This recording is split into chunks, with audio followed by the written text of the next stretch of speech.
Hey guys and gals, it's the Cannabis Crone.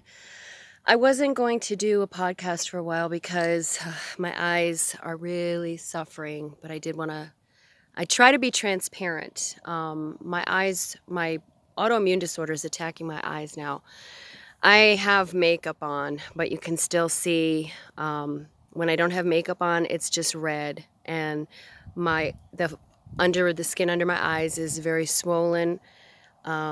And it's been like this for a couple months. I'm trying to get myself out of what they call a lupus flare-up, but flare-up isn't the right word for it. It should be something way more severe. Anyway, I just wanted to touch base. There's a link of a podcast that my partner and I watch frequently, and I'm going to put that below. It's a gentleman in Norway, and a lot of what he says I've been saying, and we're kind of on the same wavelength. So I put his podcast down in the links. Don't forget to like and subscribe if you are so inclined. I love to get more people listening, and be able to talk to and stuff. So subscribe, like, share. Feel free to share any of my videos you want. I am a very outspoken cannabis activist, so I think that, yeah, you're welcome to share. I'm not worried about getting arrested or anything. I think they probably have bigger fish to fry.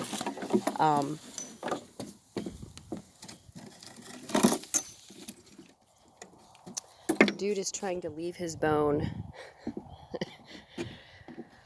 He's trying to bury it in the swamp. We've lost 2 bones so far because of it. Oh, it's getting bright out. Now I've got to put my sunglasses on because one of the things about my autoimmune disorder, when it attacks the eyes, I have extreme light sensitivity.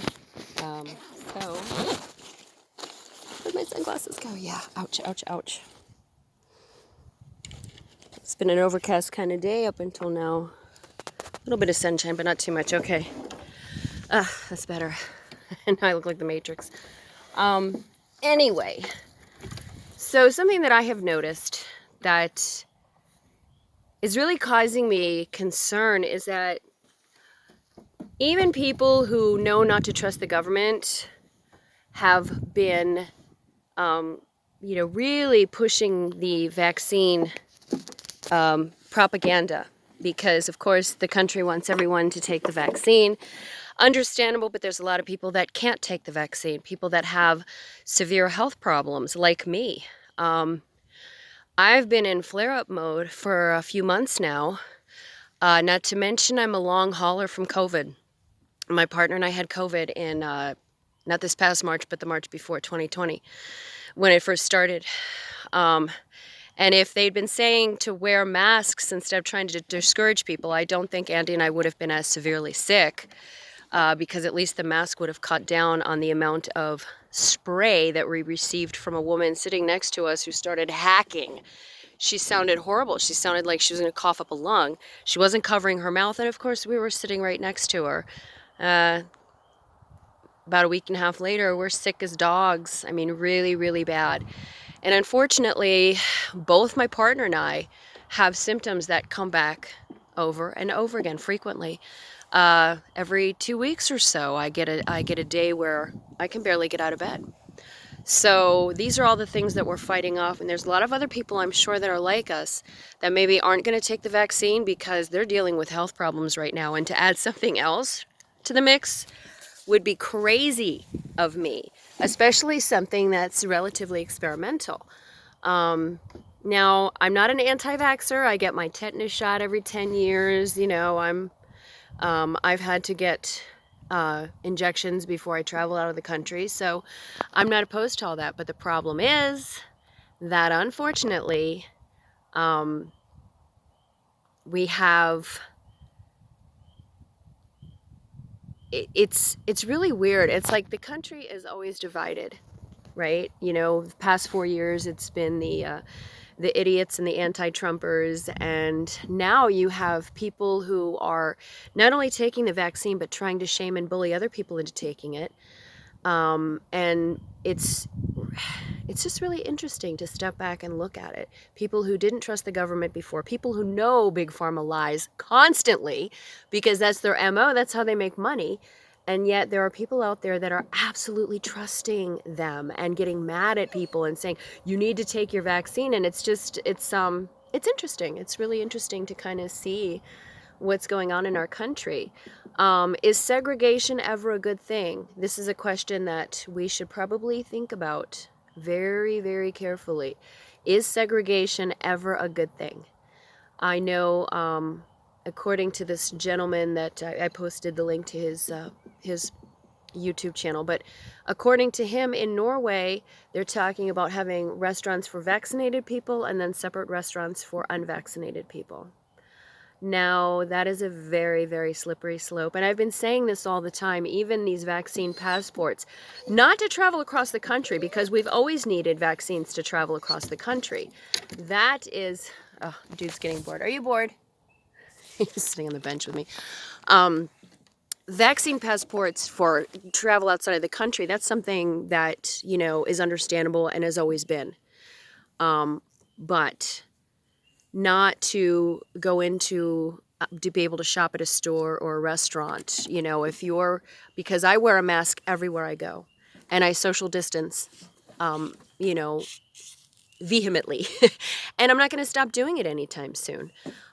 So I'm not putting other people at risk by not getting a vaccine. I'm just trying to sort out my own health problems before I bring anything else into the mix.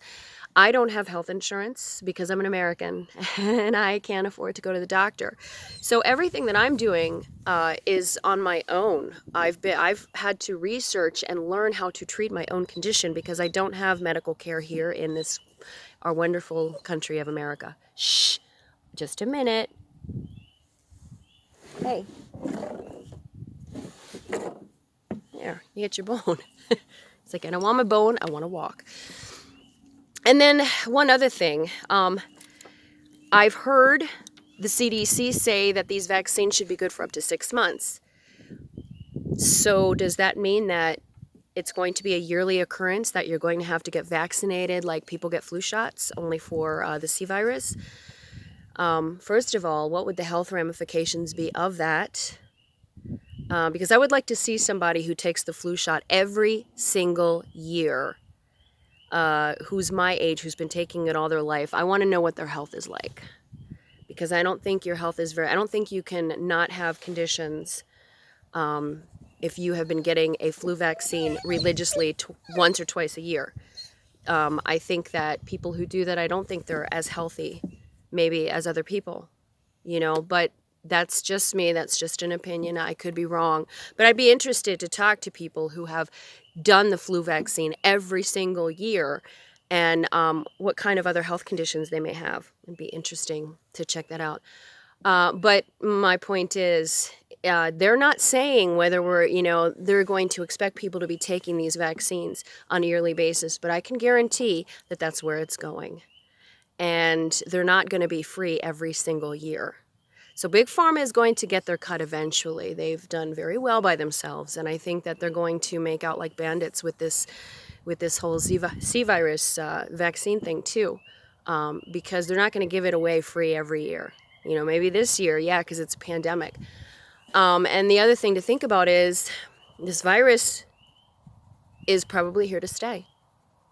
Like the flu, like common colds, and so I guess, you're going to have to, if you don't mind getting a shot every year, that's fine. If you do, if you're not into that, then you're going to have to look at alternative methods.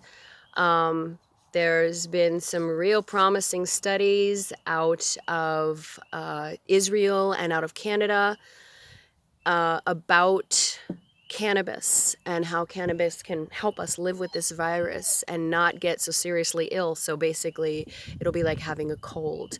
And I'm not going to get into all that because I've already done various podcasts explaining the endocannabinoid system and such. So you can go back.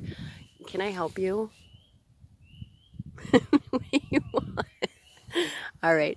I got to wrap it up here. But anyway, it's very interesting. I mean, to think about, first of all, some of these questions. Number one, is this going to be a yearly thing that everyone's going to have to take this vaccine yearly? And, then it'll be part of your doctor's visit, and, people will end up making money off of it. And then the other thing is segregation. Segregating the vaccinated and the non-vaccinated. Is that a good idea, or is it a slippery slope? I'm not expressing any opinions either way. I'm just letting people have some tidbits to think about. Oh my goodness. Boy, he just hates sitting still.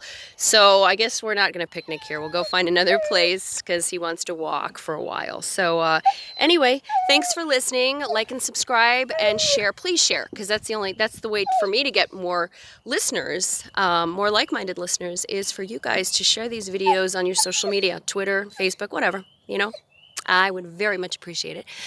I hope everyone has a beautiful day, and whether you decide to vaccinate or not vaccinate, I hope you stay strong and healthy and happy. Namaste.